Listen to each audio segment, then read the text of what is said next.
तस्लीमात नाज़रीन, मैं माजिद चौधरी और आप देख रहे हैं पूंछ अपडेट्स। मरकज़ी ज़ेर इंतज़ाम जम्मू कश्मीर के सरहदी ज़िला पूंछ के ब्लॉक पूंछ के खनेतर गाँव में कृषि विज्ञान केंद्र पूंछ की जानिब से महकमा ज़राअत के बाहमी इश्तराक से आज एक बेदारी प्रोग्राम का इनेकाद किया गया, जिसमें काश्तकारों को बताया गया कि वो अपनी ज़री पैदावार को किस तरह बढ़ा सकते हैं और कुदरती वसाइल का इस्तेमाल किस तरह से कर सकते हैं। इस ज़िम्मन में जब हमने डॉक्टर अजय कुमार गुप्ता से बात की तो उन्होंने बताया कि आप अपनी जो ये खाद का जो है सिस्टम है, जिस तरह से आपने देखा है कि आप लोग यूरिया का इस्तेमाल करते हैं या किसी दूसरी किस्म की जो है खाद का इस्तेमाल करते हैं, जिससे आपकी मिट्टी जो है वो सख्त हो जाती है। अगर आपने उस मिट्टी को नरम बनाना है, अगर आपने अपनी ज़मीन को या अपनी जो ज़मीन है उसकी पैदावार को बढ़ाना है और कुदरती तरीके से, कुदरती वसाइल से, कुदरती पानी से, कुदरती खाद से, तो उसके लिए आपको ज़रूरी है कि आप सबसे कबल अपनी खाद कुदरती तैयार करें। और कुदरती खाद तैयार करने के लिए जो उन्होंने हमें बताया कि वो किस तरह से आप कुदरती खाद तैयार कर सकते हैं, तो सबसे पहले उन्होंने बताया कि आपने एक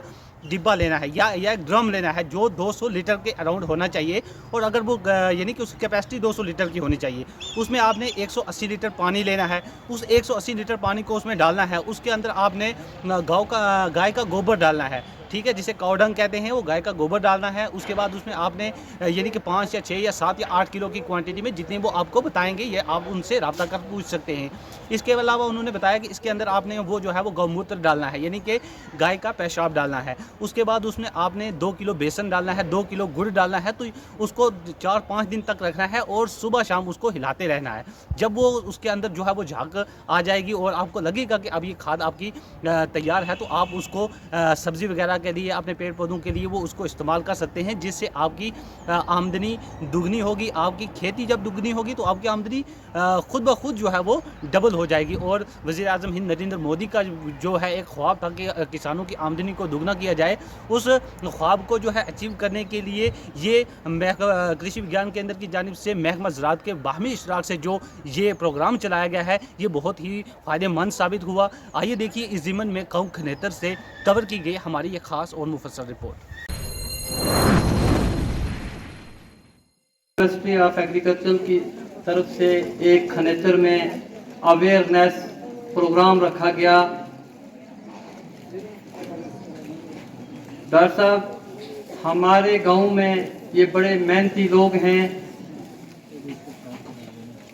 हर हजरत साहब हैं, हाजी नज़ीर साहब हैं, इनका नाम रखा जाए और जितनी भी गवर्नमेंट की स्कीम है वो खनेतर के लिए आप अलाउंस करें, क्योंकि आपने इससे पहले भी खनेतर के लिए बड़ा। हमारे किसान भाई जो फसल वगैरह उगाते हैं, इनको बाहर ले जाने की ज़रूरत है। स्टेट से बाहर जहाँ पे पंजाब हो, हरियाणा हो, या और जो किसान हमारे इंडिया के जो बड़े जिन्होंने नाम कमाया है, तो ये लक़द ख़लक़नल इंसान फ़ी अहसनि तक़वीम। ये अवेयरनेस कैंप जो आज हमारे इस गांव में 4 पंचायतों पे मुश्तमिल है, ये गांव जिसकी आबादी तकरीबन 20,000 के लगभग है। यहाँ तकरीबन सभी लोग काश्तकार हैं। हमारी बहनें, हमारी माएँ, हमारे बच्चे, बुजुर्ग सारे काश्तकारी से वाबस्ता हैं। किसान भाई और बहनों, मुझे लगता है कि जितने प्रोग्राम हमने खनेतर में करवाए हैं, थोड़ा सा शायद आप ये जानकारी के लिए एक बार दोबारा बता दूं कि हम शेर कश्मीर एग्रीकल्चर यूनिवर्सिटी से हैं। कृषि विज्ञान केंद्र हमारा विभाग है, जैसा कि डॉक्टर गुरु ने आपको शुरू में ही बताया। तो हमारी यहाँ प्रेजेंस डिपार्टमेंट की, क्योंकि हम डिस्ट्रिक्ट लेवल पे एक एजेंसी है और छोटा सा डिपार्टमेंट है, लेकिन इसके बावजूद मैक्सिमम प्रोग्राम हमने जो आपके खनेतर में करवाए हैं, इसका सबसे बड़ा कारण ये है कि हमको आपके यहाँ सहयोग बहुत मिलता है। एक तो यहाँ के सरपंच हजरात का हमें हमेशा सहयोग मिला है। इसके अलावा हमारे ये कुलबीर सिंह जी जब से मुझे लगता है इस खनेतर में पिछले 2-3 साल से कार्यरत हैं, इस दौरान हमने बहुत ही ज़्यादा प्रोग्राम इस एरिया में कराए हैं। हमने यासीन जी के यहाँ कहें या सदीक जी के यहाँ कहें या इशफाक जी हैं,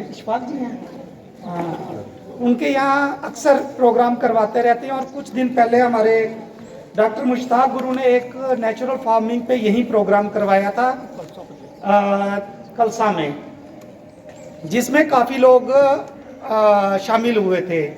तो इसी बात को मद्देनज़र रखते हुए हमने ये डिसाइड किया कि क्योंकि हमें यहाँ से अक्सर सहयोग मिलता है तो हम इस प्रोग्राम को खनेतर में ऑर्गेनाइज कराएंगे। साथियों ने डॉक्टर गुरु ने नेचुरल फार्मिंग पे आपको बड़ा विस्तार से बताया, बड़ा डिटेल में बताया। उसके बाद मंच पे मौजूद सभी सदीक साहब हों, हमारे मुजफ्फर साहब हों, चौहान साहब हों, सभी ने अपने अपने पक्ष रखे, अपनी अपनी जो है बातें रखी। मैं उससे थोड़ी सी आगे जाऊंगा क्योंकि एक चीज़ बीच में सारे जो हैं वो शायद इसको जैविक खेती से कंपेयर कर रहे थे। अब क्योंकि गोबर खेती की हम जो बात कर रहे थे, इन्होंने सभी ने यही बात की कि हम जो बुज़ुर्ग कर रहे हैं हमारा कंसेप्ट वही है, लेकिन ये उससे थोड़ा सा हट के है और ये उससे बहुत ज़्यादा फ़ायदेमंद है। उसके बारे में आपको मैं जानकारी, जिन लोगों ने हमारे साथ वो जो 71 लोग पहले शामिल हुए थे उनको जानकारी दी होगी, उनको जानकारी होगी कि, और कुछ लोगों ने हमारे स्टेशन पे भी 2 रोज़ा प्रोग्राम किया था इसी नेचुरल फार्मिंग में, जिनमें फजल जी भी थे शायद।